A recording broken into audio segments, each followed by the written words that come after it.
नहीं लड़ पाए। रावण ने पूछा कि पीछे क्या था, कि महाराज कोई पूछ। रावण खींच करके बोला मैं पूछ का नाम नहीं सुनना चाहता, और अमर सेना को बुलाया, क्योंकि लंका में अमर सेना भी थी। अमर सेना बुला करके कहा कि जाओ उस बंदर को जिंदा मुर्दा पकड़ करके मेरे हवाले करिएगा। अमर सेना गई, सो विभीषण जी ने राम जी से कहा कि महाराज आज तो लंका से अमर सेना आ रही है। हनुमान जी चले, सो लक्ष्मण जी ने कहा करोगे क्या, कि तुम तो देखो कि हाथ में गदा भी नहीं है, कि तुम तो देखो।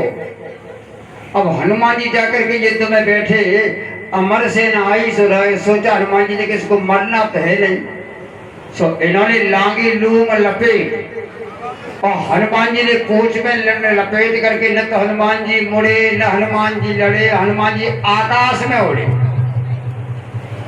और आकाश में उड़ करके गुरुत्वाकर्षण शक्ति का भेदन करके ऐसा फेंका कि आकाश मंडल में चले गए।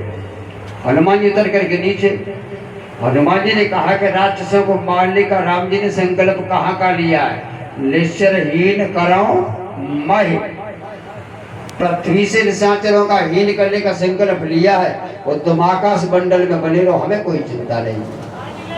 संवाददाता पहुंचा रावण के पास ने कि महाराज पूरी सेना बिल्कुल साफ।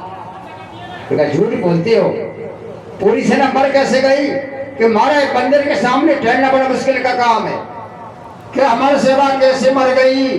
महाराज जाते हुए देखा है, अभी तक लौटी नहीं, आकाश मंडल में चली गई, कि बंदर के बंदर वही है। खींच करके रावण आया, और रावण ने आकर के हनुमान जी के पीछे से पूंछ को पकड़ लिया, क्योंकि रावण को सबसे ज्यादा दुश्मनी पूंछ से थी। और जमीन से पैर लगा करके शंकर जी को ध्यान में लेकर के कहने लगा, हे भगवान शंकर, हनुमान जी की पूंछ जल्दी टूट जाए और तुम सहायक बन जाओ।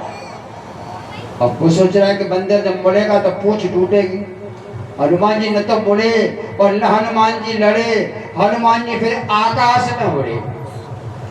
आकाश में उड़े, सो रावण ने और जोर से पूंछ को पकड़ा के पूंछ टूट जाएगी, बंदर उड़ जाएगा, लेकिन पूंछ भी नहीं टूटी, और बंदर आकाश में उड़ा। सो रावण जी साथ उड़ने लगा, और 10-15 फीट ऊपर पहुंच गया। अब रावण शंकर जी से कह रहा है कि हे भगवान शंकर जी, हनुमान जी की पूंछ टूट नहीं जावे। पहले कह रहा था कि जल्दी टूट जाए, अब कह रहा है कि हे शंकर जी, हनुमान जी की पूंछ टूट नहीं जावे, या हमारे हाथ से छूट नहीं जावे, तो ये हमारा क्या होगा, धरती के न आकाश के हम कहीं के नहीं रहे। रावण को देख करके हनुमान जी ने सोचा कि इसको भी गुरुत्वाकर्षण शक्ति का भेदन करके आकाश मंडल में पहुंचाता हूं। तो राम जी ने संकल्प लिया है, निश्चरहीन करो महि, पृथ्वी से निशाचरों को हीन करने का संकल्प लिया है। तो राम जी, मैं लौट के जाऊंगा तो संसार क्या कहेगा कि रावण बिना लड़े लौट करके आ गया। हनुमान जी ने कहा तो मुष्टिका का युद्ध कर लो, और पहले तुम दे लो, बाद में कहीं देने के लिए बचे कि नहीं बचे। हनुमान जी ने पीठ कर दी, और रावण ने अपना मुष्टिका उठा करके मारा, तो मुष्ट प्रहार वज्र सम लागा। ऐसा मुष्टिका दिया जो वज्र जैसा लगा, हनुमान जी सहन कर गए। और हनुमान जी ने कहा कि रावण पीठ कर हमारा मुष्टिका देना है, रावण बचेगा नहीं, राम जी किसको मारेंगे, उनका संकल्प अधूरा रह जाएगा, तो मुझे देना तो पड़ेगा। तो तुम मुष्टिका मत दो। उन्होंने मुष्टिका दिया, तुम तो एक हल्की मुष्टिका दे दो। एक तो बड़ा गुस्सा होता है, वो कहता नहीं हल्की सी गुस्सिया छोटी दे दो। तो रावण ने क्या दिया, मुष्ट प्रहार वज्र सम लागा।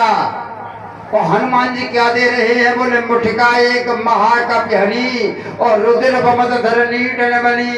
रावण के पेट से रक्त की धार निकल करके बाहर आ गई। हनुमान जी बोले महाराज, रावण मर नहीं जावे, या हमारे मत्थे कलंक लग नहीं जावे। रावण होश में आकर के चला गया। कहने का मतलब है, हनुमंत जैसे संता और ऐसे संतों का दर्शन हो जाए तो भैया बड़ा भाग्य होता है। कलयुग में